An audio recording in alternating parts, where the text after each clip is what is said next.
ఓం శ్రీ సాయిరామ్. అందరికీ నమస్కారం. శ్రీ పాంచజన్యంకి స్వాగతం. భగవద్గీత 3వ అధ్యాయం కర్మయోగం పూర్తి చేసుకున్నాం. మనము 4వ అధ్యాయం ఆరంభించబోతున్నాము. జ్ఞానకర్మ సన్యాస యోగం. ఈ యోగం లోపల 1 నుంచి 18 శ్లోకాల వరకు మనకు పరమాత్ముడి యొక్క ప్రభావము, నిష్కామ కర్మయోగం గురించి చెప్పబడింది. తర్వాత 19 నుంచి 23వ శ్లోకాల వరకు కూడా జ్ఞానుల యొక్క ఆచరణ విధానం అనేటటువంటిది చెప్పబడింది. ఇప్పుడు ఈ ఎపిసోడ్లో మనం 23 శ్లోకాలు పూర్తి చేసుకుంటాం. ఆ తర్వాత ఏంటనేటటువంటిది రేపు చూద్దాం. ముందుగా భగవాన్ వాచతో ఈ యొక్క అధ్యాయం అనేటటువంటిది ఆరంభమవుతున్నది. అథ చతుర్థోధ్యాయః జ్ఞానకర్మ సన్యాస యోగః. శ్రీ భగవానువాచ ఇమం వివస్వతే యోగం ప్రోక్తవానహమవ్యయ వివస్వాన్మనవే ప్రాహ మనురిక్ష్వాకవే బ్రవీత్. ఇక్కడ పరమాత్ముడు ఏం చెప్తున్నాడంటే, ఈ యోగం అనేటటువంటిది నిత్య సత్యమైనటువంటిది అని చెప్తున్నాడు. ఎప్పటి నుంచో ఉంది, వాళ్ళ కొత్తగా ఉన్నటువంటిది కాదు.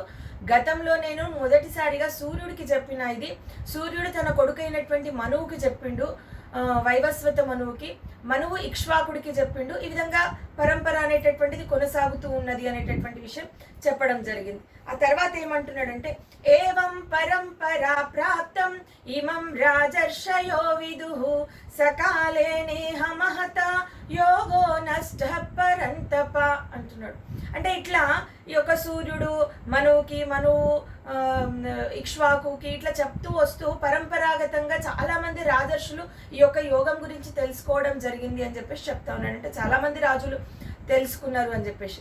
రాజుని రాజర్షి అని ఎందుకు అంటున్నాడు అంటే, ఏ రాజుకైతే ఆధ్యాత్మిక చింతన ఉంటుందో, ఆధ్యాత్మిక అవగాహన ఉంటుందో, ఆత్మతత్వ విచారణ తెలుసుకోవాలనేటటువంటి తపన కలిగి తెలుసుకునే ప్రయత్నం చేసి దాని లోపల విజయం సాధించిండ్రో వాళ్ళని రాజర్షి అని అనడం జరిగింది. అంటే రాజులు ఋషిత్వం కలిగి ఉండడం కూడా జరిగింది. కాబట్టి రెండు కలిపి రాజర్షి అనడం జరిగింది. అంటే ఋషి అనేటటువంటిది ఒక బిరుదు మాత్రమే. అది ఎవరైనా పొందొచ్చు. ఒక సామాన్య మానవుడు కూడా ఆత్మతత్వ విచారణ చేసి ఆత్మ యొక్క స్థితిని తెలుసుకుని పరమాత్మను చేరుకునేటటువంటి ప్రయత్నం చేసినటువంటి వాడు ఋషిగా మారొచ్చు. కాబట్టి ఇది అందరికీ కూడా తపన ఉండాలి, అది చెప్తా ఉన్నాడు. ఇక్కడ ఏంటంటే పరంపరాగతంగా వస్తున్నటువంటి ఈ యొక్క యోగం అనేది ఏదైతే ఉందో, ఇట్లా రాజర్షులకి ఒకరి నుంచి ఒకరికి వస్తూ ఉంది. కానీ సకాలే నేహ మహత యోగో నష్ట పరంతప. కాలం ఎక్కువ కావడం వల్ల ఎక్కడో కొంత అంతరించినట్టుగా అనిపిస్తుంది. అంటే కప్పివేయబడింది అని మాత్రమే చెప్పిండు. అంతరం అంటే పూర్తిగా అంతరించిపోవడం అంటే ఆ యొక్క యోగం నశించిపోయిందని అర్థం కాదు. కొంత అది కనిపించకుండా పోయింది, మరుగున పడిపోయింది అని చెప్పచ్చు. ఎందుకు అట్లా జరిగిందంటే, పరంపరాగత పీరియడ్ అనేటటువంటిది ఎక్కువ అయిపోతే, చాలా కాలం అయిపోతే ఏ జ్ఞానమైనా కూడా కొంత అంతరించేటటువంటి అవకాశం ఉంటుంది.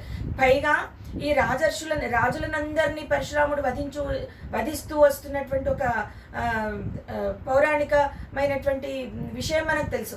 కాబట్టి అక్కడ కూడా దానివల్ల కూడా కొంతవరకు ఈ యొక్క యోగం నశించింది అంటే మరుగున పడిపోయింది అనేటటువంటి విషయం చెప్తా ఉన్నాడు. కాబట్టి యోగో నష్ట పరంతప, కొంత నష్టం జరిగింది అని చెప్తున్నాడు. నిష్కామ కర్మయోగానికి కొంత నష్టం జరిగింది అని చెప్తూ, సయేవాయం మయా తేద్య యోగః ప్రోక్తః పురాతనః భక్తోసి మే సఖా చేతి రహస్యం హేతదుత్తమం అంటున్నాడు. కాబట్టి అలాంటి యోగాన్ని ఇవాళ నేను నీకు చెప్తున్నా. ఎందుకు చెప్తున్నానంటే, చాలా దగ్గరి భక్తుడివి నువ్వు, నాకు చాలా ఇష్టమైనటువంటి భక్తుడివి నువ్వు, నాకు అట్లాగే మిత్రుడివి కూడా అని చెప్తున్నాడు. భక్తోసి మే సఖా అంటున్నాడు. భక్తుడివి, సఖుడివి కూడా. కాబట్టి నేను నీకు చెప్తున్నా అని చెప్పేసి చెప్తా ఉన్నాడు. అది కూడా యోగ ప్రోక్త పురాతన అంటున్నాడు. పురాతనమైనటువంటి యోగం, ఇవాళ కొత్తగా నీకు చెప్తున్నటువంటిది కాదని మళ్ళీ ఇక్కడ మెన్షన్ చేయడం అనేటటువంటిది జరిగింది. కాబట్టి నాకు చాలా ఇష్టమైనటువంటి వాడివి అర్జున అని చెప్పేసి చెప్పినటువంటి విధానం ఇక్కడ మనకి కనిపిస్తుంది. ఇది వినంగానే అర్జునుడికి ఒక ప్రశ్న పుట్టింది. ఇప్పుడిప్పుడే ఈ యొక్క ద్వాపర యుగం చివర లోపల వసుదేవుడి గర్భంలో జన్మించినటువంటి వసుదేవుడు దేవకీదేవి పుత్రుడిగా జన్మించినటువంటి కృష్ణుడు ఎక్కడి సూర్యుడు, అనాది కాలం నుంచి ఉన్నటువంటి ఆ యొక్క సూర్యుడికి బోధించడం ఏంటి అనేటటువంటి ఒక ప్రశ్న పుట్టింది. కాబట్టి ఆ ప్రశ్న వేస్తున్నాడు. అర్జున ఉవాచ అపరం భవతో జన్మ పరం జన్మ వివస్వతః కథమేతద్విజానీయం త్వమాదౌ ప్రోక్తవానితి. ఇప్పుడు వివస్వతుడి యొక్క జన్మ అంటే సూర్యుడి యొక్క జన్మ ఎప్పుడో పురాతన కాలం నుంచి ఉన్నటువంటిది, పరమైనటువంటి జన్మ. నీ జన్మనేమో ఇప్పుడిప్పుడే ఉన్నటువంటిది, ఇప్పుడు ఉన్నావు, నా కళ్ళ ముందుండి కనిపిస్తున్నావు, మరి నువ్వు సూర్యుడికి ఎట్లా చెప్పడం జరిగింది, ఇది ఎట్లా నేను నమ్మొచ్చు అనేటటువంటి ఒక ప్రశ్న. కళ్ళ ముందు కనిపిస్తున్నటువంటి సూర్యుడు కృష్ణుడు కాబట్టి ఇప్పుడున్నటువంటి నువ్వు అప్పుడెప్పుడో ఉన్నటువంటి సూర్యుడికి ఎట్లా చెప్పినవు అనేటటువంటి ప్రశ్న వేస్తున్నాడు. అయితే ఈ విషయంలో ఒక క్లారిటీ కూడా తీసుకోవచ్చు మనం. ఏంటంటే ఈ విషయాన్ని చాలా సందర్భాల లోపల అర్జునుడు విన్నాడు. కృష్ణుడు పరమాత్ముడు కేవలం ఈ యొక్క స్థితిలో ఉన్నటువంటి వాడే కాదు, ఈ కాలంలో ఉన్నటువంటి వాడే కాదు, సాక్షాత్తు పరమాత్ముడు నిరాకారుడు అనేటటువంటి విషయము కళ్ళతో తన కళ్ళ ముందు ఈ రాజసూయ యాగం ఆ సందర్భం లోపల భీష్ముడంతటి వాడు కూడా కృష్ణ పరమాత్ముడికి తొలి తాంబూలం ఇచ్చి ఇతడు పరమాత్ముడు, సాక్షాత్తు పరమాత్ముడే ఇతడు అని చెప్పేసి చెప్పడం జరిగింది. సాధారణమైనటువంటి మనిషిగా మనం భావిస్తున్నాం, కానీ కాదు, సాక్షాత్తు పరమాత్ముడు అని చెప్పడం జరిగింది. అది కళ్ళతో చూసి చెవులతో విని ప్రత్యక్షంగా అక్కడ ఉండి కూడా ఇవాళ మళ్ళీ ఈ ప్రశ్న వేయడానికి బహుశా ముఖతః కృష్ణుని నోట విందామని కావచ్చు, లేకపోతే ఈ యొక్క మిగిలినటువంటి వాళ్ళకి తెలిపే ప్రయత్నం కావచ్చు, లేకపోతే ఆయన యొక్క స్మృతి అనేటటువంటిది అక్కడ పూర్తిగా మోహంలో పడిపోయి ఉన్నాడు కాబట్టి స్మృతి అనేటటువంటిది కోల్పోయి ఉండొచ్చు అనేటటువంటి ఈ మూడు విచారణలు అక్కడ తీసుకొని రావడం జరిగింది. ఎందుకు అడిగిండు తెలియదు అర్జునుడికి, తెలుసు కదా భీష్ముడు అంతటి వాడు కళ్ళ ముందు చెప్పిండు, అప్పుడు విన్నాడు కదా, చూసిండు కదా. చాలా మంది చాలా సందర్భాల లోపల ఆ యొక్క ప్రయోగం చేశారు, కృష్ణుడు సాక్షాత్తు పరమాత్ముడు అని చెప్పేసి. పరమాత్ముడు అనేటటువంటి వాడు ఈ యుగంలో ఇప్పుడు పుట్టిండు అని అనుకోవడం ఏంటి అనేటటువంటి ఒక ప్రశ్న పుట్టినప్పుడు బహుశా ఇది జరిగి ఉండొచ్చు. అంటే ముఖతః కృష్ణుని నోట విందామని ఉండొచ్చు. ఈ యొక్క మూడు పాయింట్స్ అనేటటువంటి మనం చెప్పబడి ఉన్నది. ఒకవేళ కృష్ణుడి నోటనే వినాలని అనిపించి ఉండొచ్చు, లేకపోతే ఆయన యొక్క స్మృతిని కోల్పోయి ఉండొచ్చు అనేటటువంటి భావం కలిగింది. కాబట్టి అర్జునుడికి అసలు ఏ నాలెడ్జ్ లేదు అనుకోవడానికి లేదు. ఈ శ్లోకం వినంగానే కృష్ణుడి గురించి ఏం తెలియదు, కొత్తగా అడుగుతున్న ఆశ్చర్యంగా అనడానికి లేదు. ఏదో జరిగింది అక్కడ, తన యొక్క ఊహ ఏదై ఉండొచ్చునో కానీ ఆ ప్రశ్న వేయడం అనేటటువంటిది జరిగింది. కాబట్టి ఆ శ్లోకం చదవంగానే ఇక్కడ మనం ఏ శ్లోకం చదివినా దాని భావం చెప్పేటప్పుడు, దాని భావం వినేటప్పుడు, నేను మొదట్లోనే భగవద్గీత ఆరంభించేటప్పుడే చెప్పిన ఏ శ్లోకమైనా లెంతీగా తీసుకోకుండా సింపుల్గా ఆ శ్లోకానికి భావం, అది ఎందుకు అనేటటువంటి ఒక చిన్న ప్రశ్న వచ్చినప్పుడు దానికి సమాధానం, ఈ రెండు విషయాలే మనం తెలుసుకుందామని చెప్పేసి చెప్పడం జరిగింది. కాబట్టి ఈ ప్రశ్న అర్జునుడు ఎందుకు వేసి ఉండొచ్చు అనేటటువంటి దానికి ఈ యొక్క ఆలోచనలు ఉండి ఉండొచ్చు అని చెప్పేసి ఇక్కడ చెప్పడం జరిగింది. తర్వాత అప్పుడు పరమాత్ముడు చెప్తున్నాడు, శ్రీ భగవాను వాచ బహూని మే వ్యతీతాని జన్మాని తవ చార్జున తాన్యహం వేద సర్వాణి నత్వం వేత్త పరంతప అంటున్నాడు. అప్పుడు చాలా క్లియర్గా డైరెక్ట్ చెప్పేసిండు, అయ్యా బాబు, నేను నువ్వు అందరం కూడా చాలా జన్మలు పొందినము, గతంలో పొందినము, కానీ అవన్నీ నాకు గుర్తున్నాయి, నీకు గుర్తులేవు అంతే. బహూని మే వ్యతీతాని జన్మాని తవ చార్జున అంటున్నాడు. చాలా జన్మలు గతించిపోయినాయి, మనకి చాలా జన్మలు పొందినము, ఆ జన్మలన్నీ కూడా నాకు గుర్తున్నాయి, నీకు గుర్తులేవు అని చెప్తున్నాడు. తర్వాత అజోపి సన్నవ్యయాత్మ భూతానామీశ్వరోపి సన్ ప్రకృతిం స్వామధిష్టాయ సంభవామ్యాత్మ మాయయా. ఇప్పుడు నీవు నేను ఇద్దరం జన్మలు పొందినాం, ఇద్దరిది ఒకే ఆత్మస్థితి, ఇద్దరి లోపల ఆత్మస్థితి అనేటటువంటిది. ఎందుకంటే పరమాత్ముడు ప్రతిసారి చెప్పిన ప్రతి దాంట్లో ఉన్నటువంటి ఆత్మ నీలో నాలో ఉన్న ఆత్మ ఒకటే అని చెప్పేసి జీవుణ్ణి శివుని అందరినీ ఏకం చేస్తూ చెప్పినటువంటి సందర్భాలు మనం చాలా చూసినాం. ఇక్కడ అదే విషయం చెప్తున్నాడు, నీవు నేను కూడా జన్మలు పొందినాం, కానీ నాకు గుర్తుంది. ఎందుకు గుర్తుంది అని అంటే నేను మాయని అతిక్రమించినటువంటి వాడిని, పైగా నాకు జననం లేనటువంటి వాడిని, నేను నశించినటువంటి వాడిని అంటున్నాడు. ఆ జోపి సన్నవ్యయాత్మ, నేను జన్మలేనటువంటి వాడిని, అవ్యయాత్ముడను, నాశనం లేనటువంటి వాడిని, భూతానామీశ్వరోపి సన్, సకల భూతములకి ఈశ్వరుడు నేను, కాబట్టి నాకన్నీ కూడా గుర్తుంటాయి. పైగా ప్రకృతిం స్వామధిష్టాయ అంటున్నాడు, పూర్తిగా ప్రకృతిని నా స్వాధీనంలో ఉంచుకొని నేను సంభవామ్యాత్మ మాయయా అంటున్నాడు. ఈ యొక్క నా యొక్క జననం అనేది జరుగుతుంటది, నన్ను నేనే సృష్టించుకుంటా, ప్రకృతిని నా వశంలో ఉంచుకొని నన్ను నేను ప్రతి జన్మలోనూ ఈ విధంగా సృష్టించుకుంటూ వస్తున్నా. అంటే నా సృష్టికి కారణం నేనే, నా జన్మకి కారణం నేనే, ఎందుకంటే నాకు పుట్టుక లేదు, నేను నశించినటువంటి వాడిని అని చెప్పేసి చెప్తూ ఉన్నాడు. తర్వాత ఎప్పుడు నేను జన్మిస్తానేటటువంటి విషయం కూడా పరమాత్ముడు చెప్తా ఉన్నాడు. ఇక్కడ ఇంకొక విషయం ఏం అర్థం చేసుకోవాలి అని అంటే, ప్రకృతిని స్వామధిష్టాయ అనేటటువంటి పదం ఏదైతే ఉందో, ఆ వాక్యం ఏదైతే ఉందో, దాని యొక్క అర్థము జీవులన్నీ కూడా, సకల భూతములు కూడా ప్రకృతికి లోబడి జననం పొందుతాయి. వాళ్ళ కర్మలు చేసినటువంటి విధానాలను బట్టి ప్రకృతికి లోబడి వాళ్ళ యొక్క జన్మలు పొందుతారు. కానీ పరమాత్ముడి జన్మ అనేటటువంటిది ప్రకృతిని వశంలో ఉంచుకొని పరమాత్ముడు జన్మిస్తారు. ప్రకృతి పరమాత్ముడి వశంలో ఉంటుంది, జీవులు ప్రకృతి వశంలో ఉంటారు. ఇది అర్థం చేసుకోవాలి. అందుకే ప్రకృతి స్వామధిష్టాయ అన్నాడు. తర్వాత యదా యదా హి ధర్మస్య గ్లానిర్భవతి భారత అభ్యుత్థానమధర్మస్య తదాత్మానం సృజామ్యహం అంటున్నాడు. ఇప్పుడు ఈ శ్లోకం లో చాలా సందర్భాల లోపల మనం వింటూ ఉంటాము, ఎందుకంటే చాలా ప్రత్యేకమైనటువంటి శ్లోకం ఇది. యదా యదా హి ధర్మస్య గ్లానిర్భవతి భారత అంటున్నాడు. ఎప్పుడైతే ధర్మానికి నష్టం జరుగుతుందో, ఎక్కడైనా కూడా ప్రతి యుగంలో కూడా ధర్మం నశిస్తూ ఉన్నప్పుడు, ధర్మానికి నష్టం జరుగుతూ ఉన్నప్పుడు, అధర్మం వృద్ధి చెందుతూ ఉన్నప్పుడు అంటున్నాడు. అభ్యుత్థానమధర్మస్య తదాత్మానం సృజామ్యహం, అప్పుడు నేను నన్ను సృష్టించుకుంటా అని చెప్తున్నాడు. ఇక్కడ రెండు విషయాలు అర్థం చేసుకోవాలి. ధర్మానికి నాశనం కలిగినప్పుడు, అధర్మం వృద్ధి చెందుతున్నప్పుడు, అంటే ధర్మాన్ని కాపాడడానికి అధర్మాన్ని నశింపజేయడానికి నేను పుడుతూ ఉన్నా అని చెప్పేస్తున్నాడు. అంటే ధర్మం ఎంత గొప్పది అనేటటువంటి విషయం ఇక్కడ మనం అర్థం చేసుకోవాలి. కాబట్టి ఆ ధర్మాన్ని ఆచరించాలి. మనకి ఇంతకు ముందు కర్మయోగం లోపల చెప్పడం జరిగింది. కాబట్టి స్వధర్మ ఆచరణం ముఖ్యము, ధర్మాన్ని పట్టుకొని నడవాలి, ఇవన్నీ కూడా మనం వింటూ ఉన్నప్పుడు ఆ ధర్మం యొక్క గొప్పతనం ఇక్కడ అర్థమవుతుంది. ధర్మానికి కొంచెం నష్టం జరిగినా పరమాత్ముడు అంతటి వాడు మానవ రూపం ధరించి భూలోకంలో వచ్చి మళ్ళీ ధర్మాన్ని కాపాడే ప్రయత్నం చేస్తున్నాడు. కాబట్టి దాన్ని పట్టుకొని మనం నడవాల్సినటువంటి అవసరం ఉంటుంది. రెండవది, అధర్మం ఎంత నీచమైనది అంటే దాన్ని నశింపజేయడానికి పరమాత్ముడు పుడుతూ ఉన్నాడు. కాబట్టి అధర్మం అనేటటువంటిది చాలా తప్పు, దాని వెనకాల మనం వెళ్ళకూడదు, ధర్మం వెనకాల మనం వెళ్ళాలి. ఎందుకంటే ఆ ధర్మం కోసమే పరమాత్ముడు పుడుతున్నాడు, ఈ అధర్మాన్ని నశింపజేయడానికే పరమాత్ముడు పుడుతున్నాడు. ప్రతిసారి కూడా తనను తను సృష్టించుకుంటున్నా అదే విషయం అర్జునుడికి చెప్తున్నాడు.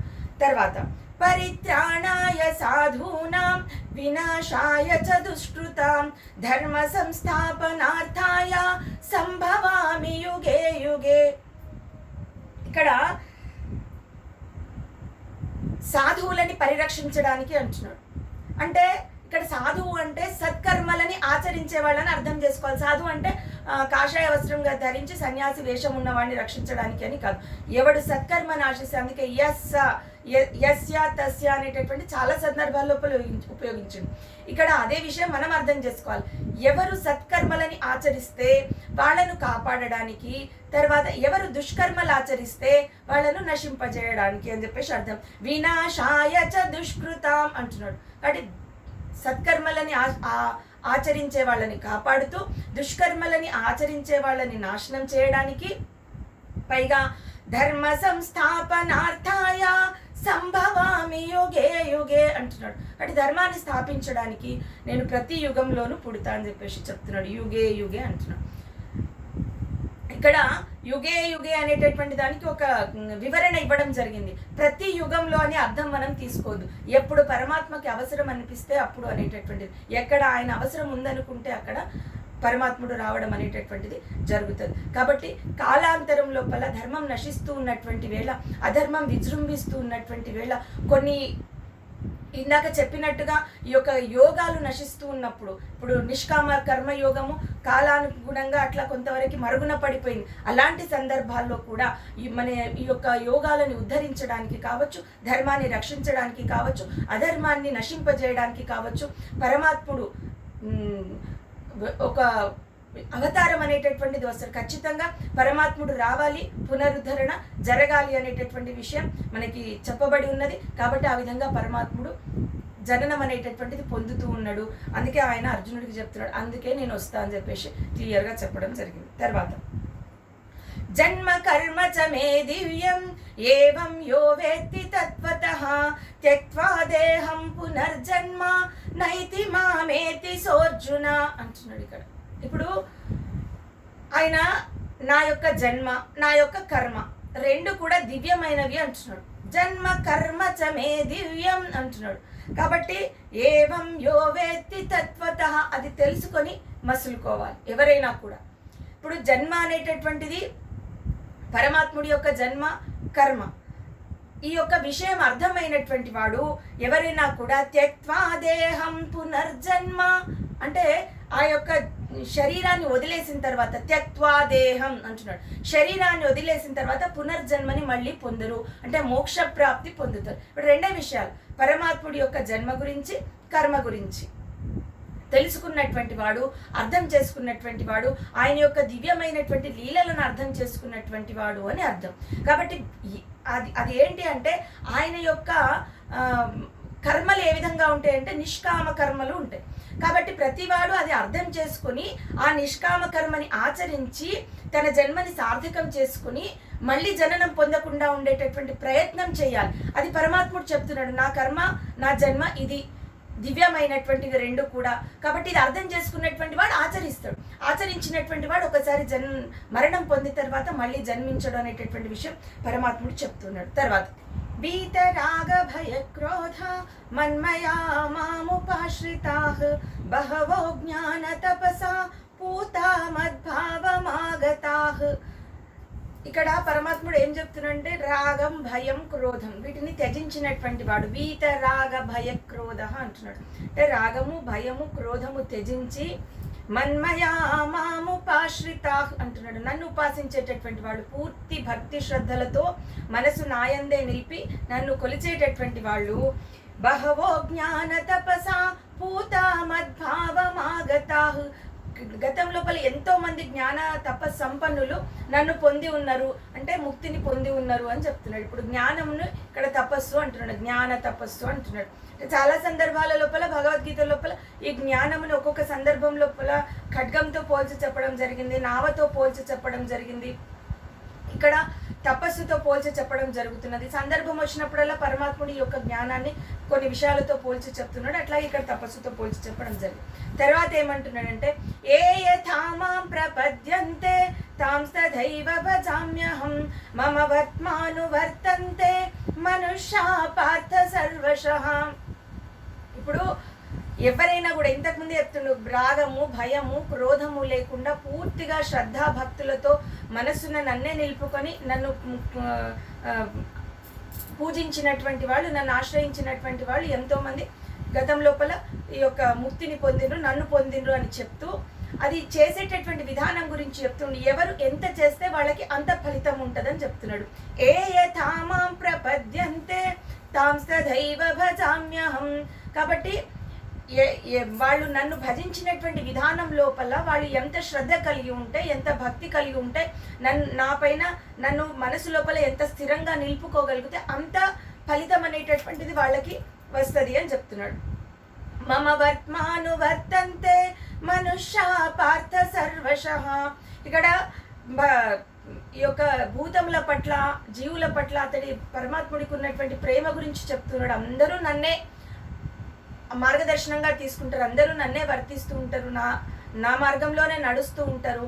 కానీ వాళ్ళ యొక్క విధి విధానాల లోపల శ్రద్ధా భక్తుల లోపల ఉన్నటువంటి భేదం వల్ల పొందేటటువంటి ఫలితాల లోపల భేదం ఉంటుందని చెప్పేసి చెప్తా ఉన్నాడు. తర్వాత కాంక్షతః కర్మణాం సిద్ధిం యజంత ఇహ దేవతాం క్షిప్రం హి మానుషే లోకే సిద్ధిర్భవతి కర్మజా.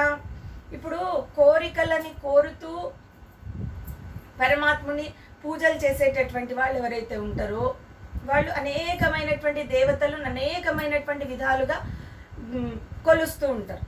అయితే వాళ్ళు ఏ కోరికతో దేవతని ఆరాధిస్తారో, ఇతర దేవతలని ఎవరినైనా కూడా ఇతర దేవతా రూపాలని చెప్పొచ్చు. ఎందుకంటే అన్ని దేవతల రూపం మళ్ళీ పరమాత్మ కాబట్టి ఎంతమంది దేవతలున్నా దేవుడు ఒక్కడే కాబట్టి ఇక్కడ రకరకాలైనటువంటి ఇతర దేవతల రూపాలని కొలిచేటటువంటి వాళ్ళు కోరికలు కలిగి ఆ కోరికలని దేవుడి ముందు పెట్టి భక్తితో కొలుస్తారు. అప్పుడు వాళ్ళ కోరికలు ఆ దేవతా రూపం లోపల తీర్వబడతాయి. పైగా అది ఏమని చెప్తున్నాడంటే చాలా తొందరగా మనుష్య లోకంలోనే వాళ్ళ కోరికలు తొందరగా నెరవేర్చబడతాయి దేవతలను ఆరాధించినటువంటి వాళ్ళకి అని చెప్తున్నాడు. క్షిప్రం హి మానుషే లోకే సిద్ధిర్భవతి కర్మజ అంటున్నాడు. అంటే ఆ కర్మఫలం అనేటటువంటిది మనుష్య లోకంలోనే తొందరగా సిద్ధిస్తుంది అని చెప్తున్నాడు. ఇక్కడ మిగిలిన లోకాలన్నింటికంటే కూడా ఈ యొక్క భూలోకంలోనే ఈ లోకంలోనే మనిషికి దేవతలను ఆరాధిస్తూ కోరికలను కోరితే దాని ఫలితం తొందరగా పొందుతారని చెప్తున్నాడు. మిగిలినటువంటి లోకాలన్నీ కూడా నిజానికి అన్నీ కూడా ఈ యొక్క కర్మ ఫలాన్ని అనుభవించే లోకాలే. కర్మలు నిర్వర్తించి కర్మ ఫలాన్ని పొందే ప్రయత్నం చేసేది మాత్రమే ఈ యొక్క లోకం. కాబట్టి ఇక్కడ తొందరగా కోరికలు నెరవేరుతాయి అని చెప్పేసి పరమాత్ముడు చెప్తా ఉన్నాడు. ఆ కర్మ ఫలాన్ని అనుభవించడానికి ఇతర లోకాలకి వెళ్ళడం జరుగుతుంది. ఆల్మోస్ట్ అన్ని లోకాలు కర్మ ఫలాన్ని అనుభవించే లోకాలు అని చెప్తున్నాడు. కాబట్టి కర్మ ఫలాన్ని పొందడానికి ఉపయోగపడేది మాత్రం ఈ లోకం. అంటే ఈ దేహంతోనే మనం ఏ కార్యక్రమమైనా నిర్వర్తించి పరమాత్ముడిని ఎంత తొందరగా చేరుకోవాలనే ప్రయత్నం చేయడానికి అవకాశం ఉన్నటువంటిది ఈ జన్మనే, మనుష్య జన్మనే అని చెప్పేసి పరమాత్ముడు చెప్తా ఉన్నాడు. కాబట్టి చాలా శ్రేష్టమైనటువంటిది ఈ జన్మ లోపల ఏం కోరితే అది జరుగుతుందని చెప్పేసి చెప్తున్నాడు. తర్వాత చాతుర్వర్ణ్యం మయా సృష్టం గుణకర్మ విభాగశః తస్య కర్తారమపి మాం విద్య కర్తారమవ్యయం.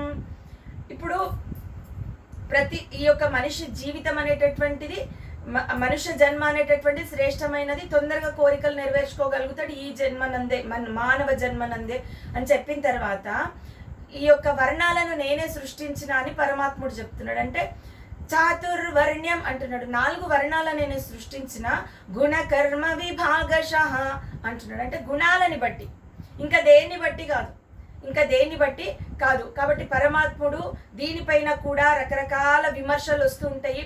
ఎప్పుడు కూడా పరమాత్ముడు భగవద్గీతలో చెప్పిండు, మీరు ఈడనే ఉండాలా కాళ్ళ కాడ, వాళ్ళు ఆడనే ఉండాలా తలలా, ఇలాంటి అనేకమైనటువంటి విమర్శలు, అనేకమైనటువంటి మాటలు వింటుంటాం మనం. కానీ నిజానికి అర్థం చేసుకోవాల్సింది, స్వామి ఏ వర్ణానికి సంబంధించి కూడా ఇది ఈ వ్యక్తి ఈ వర్ణంలో, ఈ వ్యక్తి ఈ వర్ణంలో ఉండాలని కాదు. ఈ కర్మ చేసినటువంటి వాడు ఈ స్థితిలో ఉంటాడు. అది గుణాలకి సంబంధించినటువంటి గుణాలు 3 ఉంటాయి. సాత్విక గుణం ఉంటుంది, రాజస గుణం ఉంటుంది, తామస గుణం ఉంటుంది. కాబట్టి ఏ గుణం వాడు కలిగి, ఏ గుణం వాడు ఆ గుణం ప్రకారం ప్రవర్తిస్తాడో దానికి సంబంధించినటువంటి వర్ణంగా చెప్పడం జరిగింది. అంతకు మించినటువంటిది ఇక్కడ ఏమీ లేదు. కాబట్టి ఇక్కడ ఏం పరమాత్ముడు చెప్తున్నాడు, చాతుర్వర్ణ్యం మయా సృష్టం గుణకర్మ విభాగశః అంటున్నాడు. అంటే 4 వర్ణాలను నేను సృష్టించిన వాళ్ళ యొక్క గుణాలని బట్టి, ఇంకా దేన్ని బట్టి కాదు. ఇక్కడ ఇంతకు ముందు శ్లోకంలోనే మనం చెప్పుకున్నాం, ఋషి అనేది కూడా ఒక బిరుదు. సాధారణమైన మనిషి కూడా ఋషి స్థాయికి ఎదగవచ్చు. కాబట్టి ఇక్కడ కూడా ఈ వర్ణాలు అనేటటువంటిది కేవలం గుణాలను బట్టి సృష్టించిన అని పరమాత్ముడు చాలా క్లియర్గా చెప్పిండు. ఆ చాతుర్వర్ణాలు ఏమేమి చెప్పిండు అంటే, శమము దమము కలిగినటువంటి వాడు తపస్సు ఆచరించేటటువంటి వాడికి ఒక వర్ణము అని చెప్పిండు. అంటే మనస్సు నిగ్రహం, ఇంద్రియ నిగ్రహాలు, తపశక్తి కలిగినటువంటి వాడిని బ్రాహ్మణుడిగా సృష్టించడం అనేటటువంటిది జరిగింది. తర్వాత క్షత్రియుడి యొక్క లక్షణం శౌర్యము, తేజస్సు, ధృతి, ఇవన్నీ కూడా కలిగినటువంటి వాడు క్షత్రియుడిగా చెప్పడం జరిగింది. తర్వాత బ్రాహ్మణం, క్షత్రియం, వైశ్యులు ఏంటి అంటే వ్యవసాయం ఆచరించేటటువంటి వాడు, వ్యాపారం చేసేటటువంటి వాడు, గోరక్షణ చేసేటటువంటి వాడు, ఇలాంటి యొక్క కర్మలను నిర్వర్తించేటటువంటి వాడిని క్షత్రియుడిగా, తర్వాత పరిచర్యాత్మకమైనటువంటి కర్మలు చేసేటటువంటి వాడిని శూద్రుడిగా, ఈ విధంగా 4 వర్ణాలు సృష్టించడం జరిగింది కేవలం కర్మలని బట్టి అని చెప్పేసి పరమాత్ముడు ఇక్కడ చెప్పడం జరిగింది. తర్వాత ఏమంటున్నాడంటే, తస్య కర్తారమపి మాం విద్య కర్తారమవ్యయం అంటున్నాడు. దానికి కర్త నేనే. 4 ఆయనే చెప్పిండు, నేను కర్తను, కానీ నన్ను కర్తగా గుర్తించవద్దు అంటున్నాడు. ఎందుకు అనంటే ఏ కర్మ చేసినా కూడా ఆ కర్మకి అంటబడినటువంటి వాడు పరమాత్ముడు. అంటే ఆత్మస్థితి అతడిది, పరమాత్మ. ఇదే మనం అర్థం చేసుకోవాల్సినటువంటి విషయం. ప్రతి సందర్భం లోపల నువ్వు కర్మ నిర్వర్తించు, కానీ కర్మకి సంబంధించినటువంటి బంధంలో నీవు ఇరుక్కోకూడదు. ఇక్కడ కూడా పరమాత్ముడు సృష్టి కార్యం మాత్రమే చేసిండు, కానీ నేను కర్తను, కానీ నన్ను కర్తగా గుర్తించవద్దు అంటున్నాడు. ఎందుకంటే తనకి ఏ సంబంధము లేదు. అక్కడ ఏ లక్షణం కలిగి ఉన్నాడో ఆ లక్షణం లోపల ఆ వర్ణంగా సృష్టి కార్యం మాత్రము జరిగింది అని చెప్తుంది. కాబట్టి తస్య కర్తారమపి మాం విద్య కర్తారమవ్యయం అంటున్నాడు. కాబట్టి అది తెలుసుకో, నేను కర్తను కానని తెలుసుకో. నేను 4 వర్ణాలను సృష్టించిన, కానీ నేను కర్తను కానని ఎరుగుము, నన్ను తెలుసుకో అని చెప్పేసి చెప్తున్నాడు. ఎందుకంటే నమాం కర్మణి లింపంతి నమే కర్మ ఫలే స్పృహాః ఇతి మాం యోభిజానాతి కర్మభిర్న సబధ్యతే. ఇప్పుడు నమాం కర్మణి లింపంతి అంటున్నాడు. ఎందుకంటే ఏ కర్మలు కూడా నన్ను అంటుకోవు అంటున్నాడు. నమే కర్మ ఫలే స్పృహాః, ఏ కర్మల ఫలితాలు కూడా నన్ను అంటుకోవు, వాటిపైన ధ్యాస కూడా నాకు ఉండదు. ఇతి మాం యోభిజానాతి, ఇది తెలుసుకున్నటువంటి వాడు కర్మభిర్న సబధ్యతే, కర్మబంధంలో ఇరుక్కోడు. చాలా క్లియర్గా చెప్తా ఉన్నాడు. ఎందుకంటే ఇది అర్థం చేసుకోవాలంటే ఎవరు కూడా ఏ కర్మనైనా ఎట్లా నిర్వర్తించాలంటే కర్మఫలం యొక్క స్పృహ లేకుండా నిర్వర్తించాలి. అప్పుడు ఆ కర్మబంధంలో ఇరుక్కోరు. నేను అదే చేస్తా అంటున్నాడు పరమాత్ముడు. ఏ కర్మలు కూడా నన్ను అంటవు. ఇప్పుడు నేను ఆ చాతుర్వర్ణ సృష్టికి నేను కర్తనైనా కూడా కర్తను కానని తెలుసుకో. ఎందుకంటే ఏ కర్మఫలం నన్ను అంటదు, ఆ యొక్క కర్మఫలం యొక్క స్పృహ కూడా నాకు ఉండదు అని చెప్తున్నాడు.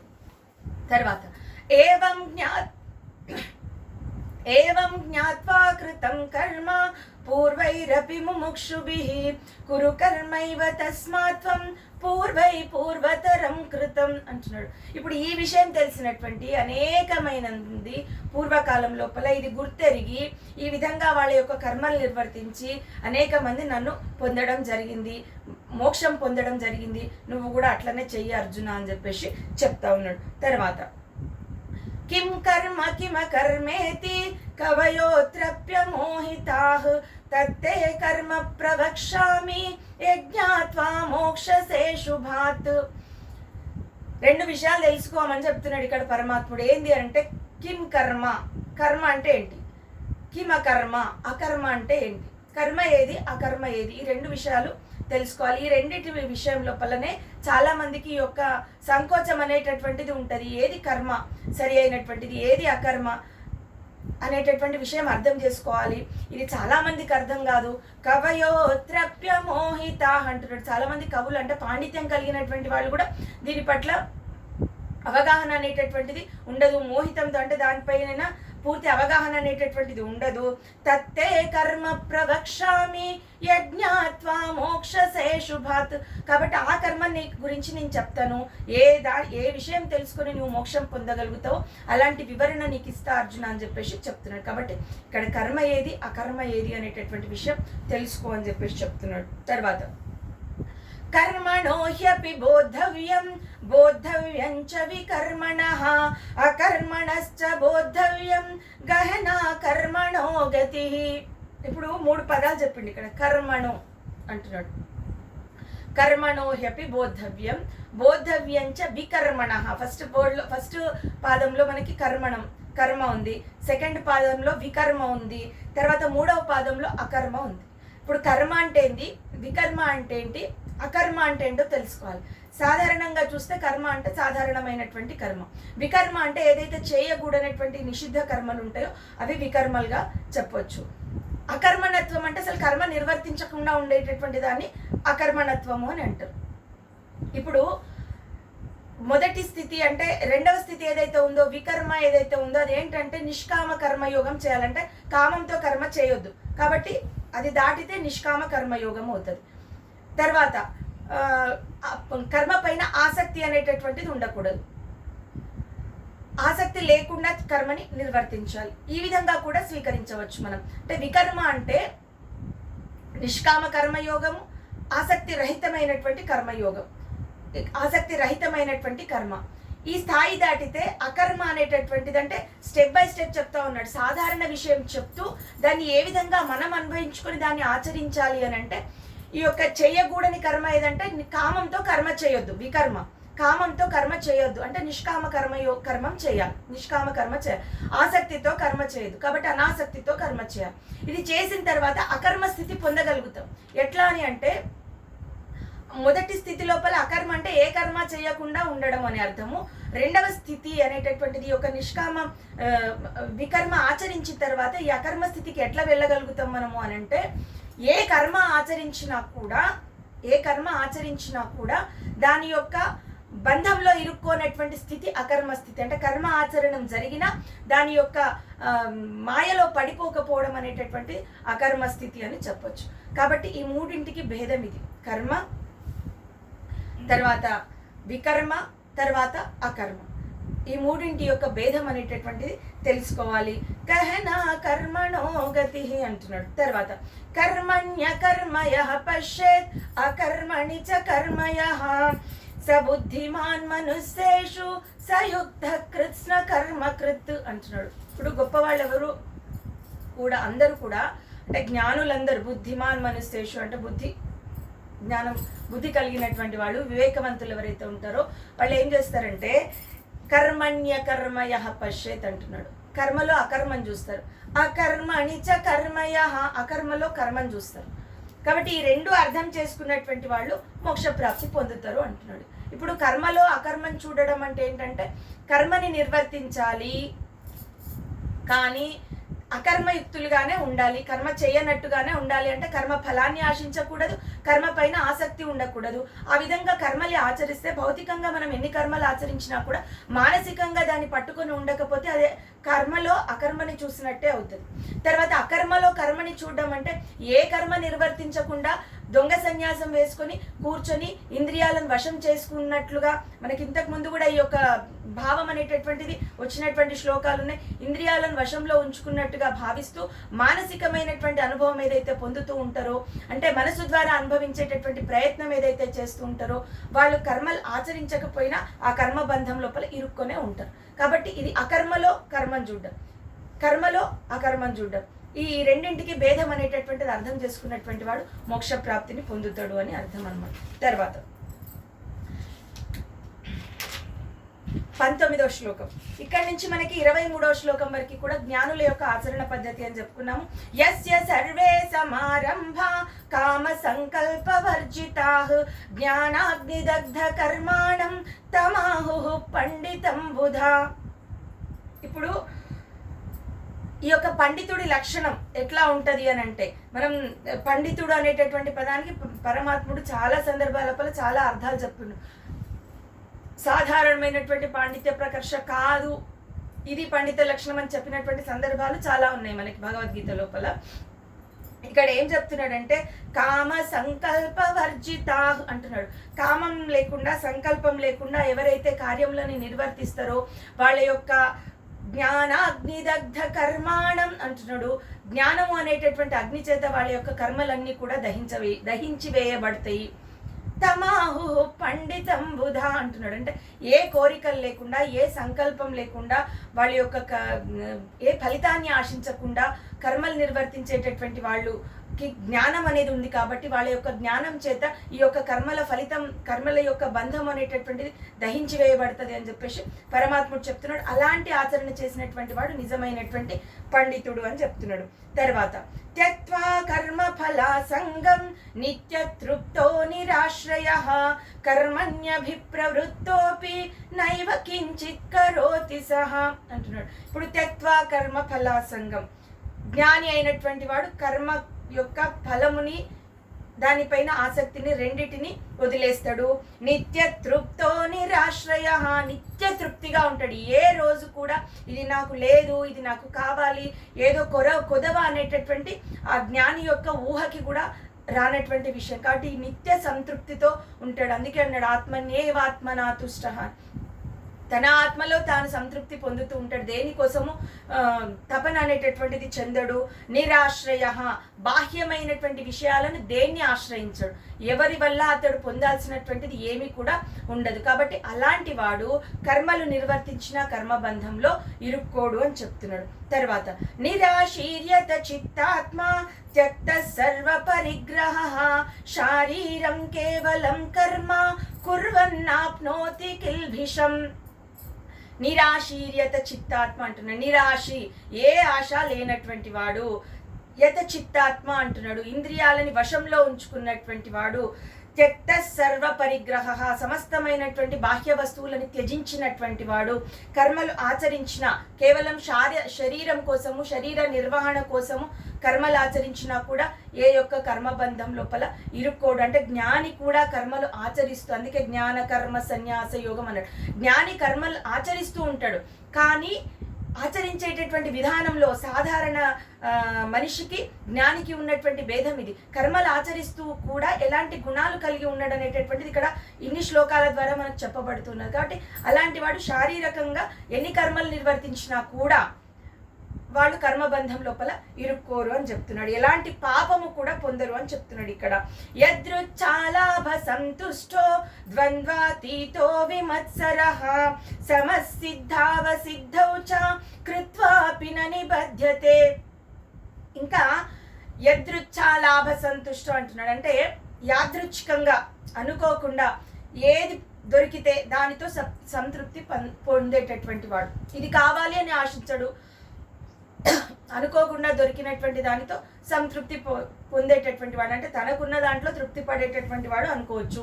ద్వంద్వాతీతో విమత్సరః, ద్వంద్వాలకి అతీతమైనటువంటి వాడు, సుఖ దుఃఖాలకి అతీతమైనటువంటి వాడు. ఏ రకంగానైనా కూడా రాగద్వేషాలకి, సుఖ దుఃఖాలకి అన్నిటికీ కూడా అతీతమైన ద్వంద్వములకి అతీతమైనటువంటి వాడు అని చెప్తున్నాడు. తర్వాత విమత్సరః అంటున్నాడు, అసూయ లేనటువంటి వాడు. సమసిద్ధావసిద్ధౌ చ అంటున్నాడు. అంటే కార్యాలు సిద్ధించినా సిద్ధించకపోయినా సమత్వ భావన కలిగి ఉండేటటువంటి వాడు. ఇవన్నీ కూడా అర్జునుడికి చెప్పినటువంటి విషయాలు. నువ్వు సమత్వ భావనతో ఉండు అర్జున, కార్యం సిద్ధించినా సిద్ధించకపోయినా సమానంగా స్వీకరించు అర్జున, ద్వంద్వాలను వదిలేసే అర్జున అని చెప్పిండు. గతం లోపల మనకు అన్ని కూడా కర్మయోగంలో చెప్పడం జరిగింది. ఇక్కడ ఏం చెప్తున్నాడంటే జ్ఞానులు ఇవే ఆచరిస్తారు అని చెప్తున్నాడు. అట్లా చేసి కూడా కర్మబంధంలో ఇరుక్కోవడం అని చెప్తున్నాడు. కాబట్టి ఏది దొరికితే దానితో తృప్తి పొందేటటువంటి వాడు, ద్వంద్వాలకి అతీతుడు, విమత్సరుడు, తర్వాత కార్యం సిద్ధించినా సిద్ధించకపోయినా సమత్వ భావన కలిగి ఉన్నటువంటి వాడు ఏ బంధంలో కర్మబంధంలో ఇరుక్కోడు అని చెప్పేసి చెప్తున్నాడు. గత సంగస్య ముక్తస్య జ్ఞానావస్థిత చేతసాః యజ్ఞాయాచరతః కర్మ సమగ్రం ప్రవిలీయతే. ఇప్పుడు గత సంగస్య అంటున్నాడు. అంటే దేనిపైన ఆసక్తి లేనటువంటి వాడు, ముఖ్యంగా ముక్తస్య దేహాభిమానము, ఇంద్రియాభిమానము, బాహ్యమైనటువంటి విషయాభిమానం ఏది లేనటువంటి వాడు, జ్ఞానావస్థిత చేతసాః అంటున్నాడు. ఇక్కడ ఏంటంటే పరమాత్మ అనేటటువంటి, అంటే పరమాత్ముడి జ్ఞానాన్ని పొందినటువంటి వాడు, పరమాత్మని మనసు లోపల ధ్యానించేటటువంటి వాడు అని చెప్పేసి, అంటే నిత్యము పరమాత్మ జ్ఞానం నందే నిరంతరం సంచరించేటటువంటి వాడు అని అర్థము. యజ్ఞాయాచరతః కర్మ అంటున్నాడు, యజ్ఞమును ఆచరించేటటువంటి వాడు. ఇప్పుడు ఈ యజ్ఞానికి అర్థం మనం గతంలో తెలుసుకున్నాము, మళ్ళీ ఒకసారి చెప్తున్నా నేను. యజ్ఞము అంటే దైవ కార్యము, అంటే దైవానికి ఇష్టమైనటువంటి కార్యము, దైవానికి ప్రీతి కార్యము అని అర్థం. దేవుడికి ఏ కార్యం ఇష్టం ఉంటుందో ఆ కార్యం చేస్తే యజ్ఞం అవుతుంది. తర్వాత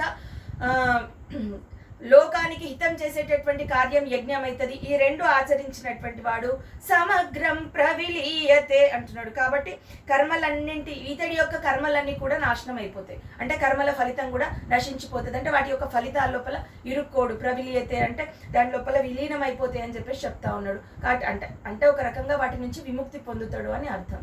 కాబట్టి ఇవన్నీ చేసినా కూడా,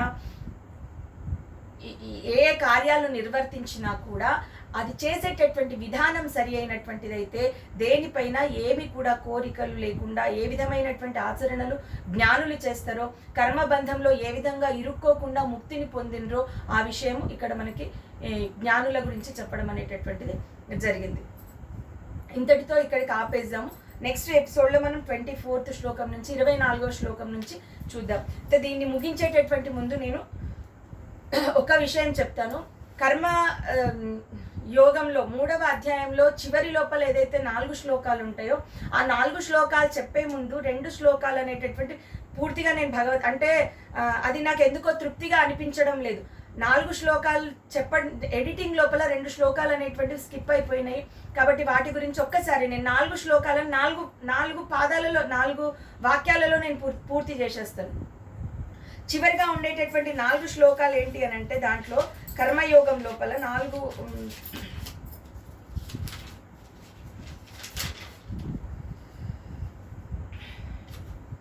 నలభైవ శ్లోకము 41వ శ్లోకం ఈ రెండు కూడా స్కిప్ అయినాయి దాంట్లోపల. ఇక్కడ ఏం చెప్తున్నాడు అంటే కామముకి నివాసాలేవి అని చెప్తున్నాడు. ఇంద్రియాణి మనోబుద్ధి అస్యాధిష్టానముచ్యతే ఏతైర్విమోహయత్యేష జ్ఞానమావృత్య దేహినం అంటున్నాడు. దీని అర్థం ఒకటే వరుసలో చెప్తాను నేను. కామానికి నివాసాలు ఉంటాయి కొన్ని, ఇంద్రియాలు, మనస్సు, బుద్ధి. వీటి ద్వారాయే కామాలు అంటే కోరికలు తీర్చుకునేటటువంటి ప్రయత్నం చేస్తాము. కాబట్టి ఈ కోరికలు తగ్గాలి, ఈ యొక్క కామం తగ్గాలి అని అంటే ముందు వాటిని నియంత్రించాలి అని చెప్తున్నాడు పరమాత్ముడు ఇక్కడ నెక్స్ట్ శ్లోకంలో. తస్మాత్ త్వమింద్రియాణ్యాదౌ నియమ్య భరతర్షభ పాప్మానం ప్రజహిహ్యేనం జ్ఞాన విజ్ఞాన నాశనం అంటున్నాడు. కాబట్టి ముందు ఇంద్రియాలను నియంత్రించాలి కామాన్ని, ఎందుకంటే అది జ్ఞానాన్ని కప్పేస్తుంది. ఈ యొక్క కామము ఇంద్రియముల చేత కర్మలు నిర్వర్తిస్తూ జ్ఞానాన్ని కప్పేస్తుంది. కాబట్టి ముందు ఇంద్రియాలని నిగ్రహిస్తే నియమ్య భరతర్షభ, ఎందుకంటే అది చాలా పాపానికి సంబంధించినటువంటిది. అది ఉండడం వల్ల జ్ఞానము విజ్ఞానము అన్ని కూడా నాశనం అయిపోతాయి అని చెప్తున్నాడు. జ్ఞానం అంటే శాస్త్ర జ్ఞానము, విజ్ఞానము అని అంటే పరమార్థ జ్ఞానం అనుకోవచ్చు, ఆత్మజ్ఞానం అనుకోవచ్చు. ఈ రెండింటిని కూడా నశింపజేస్తుంది అని చెప్పేసి చెప్తా ఉన్నాడు. అంటే ఇప్పుడు కోరికలకి కామముకి నివాసాలు ఏవైతున్నాయో కామం తొలగించుకోవాలంటే ఏం చేయాలి? అది ఎక్కడుందో వెతికి పట్టుకొని దాని యొక్క నివాసాన్ని కొట్టాలి, దాని నివాసాన్ని తొలగించాలి. కాబట్టి ఇప్పుడు ఏం చెప్తున్నాడు అంటే తర్వాత శ్లోకం లోపల ఇంద్రియాణి పరాణ్యాహు ఇంద్రియేభ్యః పరం మనః మనసస్తు పరా బుద్ధి యో బుద్ధే పరతస్తు సహా అంటున్నాడు. ఇప్పుడు కొట్టాలి అంటే ఇప్పుడు కామానికి నిలయము అంటే నివాసము ఇంద్రియాలు, మనసు, బుద్ధి. వాటిని తొలగించాలి అంటే వాటి స్థానం వెతకాలి. కానీ తొలగించాలి అంటే కూడా వాటికంటే శక్తివంతమైనటువంటిది కావాలి. కాబట్టి దేనికంటే ఏది శక్తివంతమైనటువంటిదో ఈ యొక్క శ్లోకంలో చెప్పబడింది. ఇంద్రియాణి పరాణ్యాహు అంటున్నాడు. ఇంద్రియాల కంటే, దేహం కంటే ఇంద్రియాలు శక్తివంతమైనవి అంటే సూక్ష్మ రూపం. ఇక్కడ ఇంకొక మాట అర్థం చేసుకోవాలి.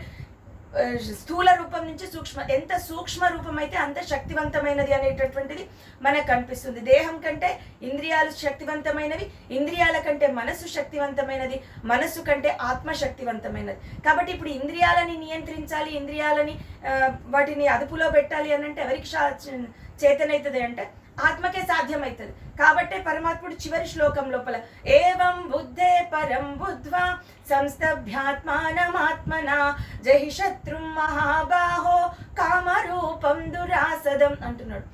ఇదంతా అర్థం చేసుకొని దేహం కంటే ఇంద్రియాలు శక్తి కలిగి ఉంటాయి, ఇంద్రియాల కంటే మనస్సు శక్తి కలిగి ఉంటుంది, మనస్సు కంటే ఆత్మశక్తి కలిగి ఉంటుంది అని అర్థం చేసుకుని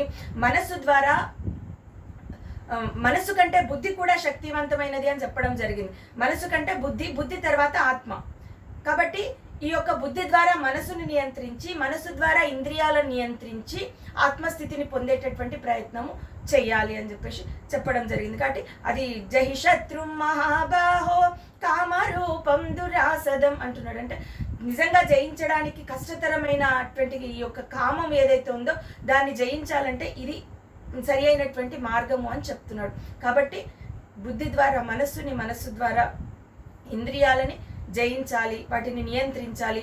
ఆ విధంగా నియంత్రిస్తేనే కామానికి నిలయమైనటువంటి యొక్క ఇంద్రియాలు, మనస్సు, బుద్ధి వీటిని అర్థం చేసుకొని వాటిని నియంత్రించగలగాలి అని చెప్పేసి చెప్తా ఉన్నాడు. ఇది కర్మయోగం లోపల చివరి 40వ శ్లోకము 41వ శ్లోకాని కోసం మళ్ళీ చెప్పడం జరిగింది. ఈ ఛానల్ కనుక మీకు నచ్చినట్టయితే లైక్ చేయండి, షేర్ చేయండి, సబ్స్క్రైబ్ చేయండి. ధన్యవాదములు. రేపటి ఎపిసోడ్లో ఈ యొక్క జ్ఞానకర్మ సన్యాస యోగంని కంటిన్యూ చేద్దాం.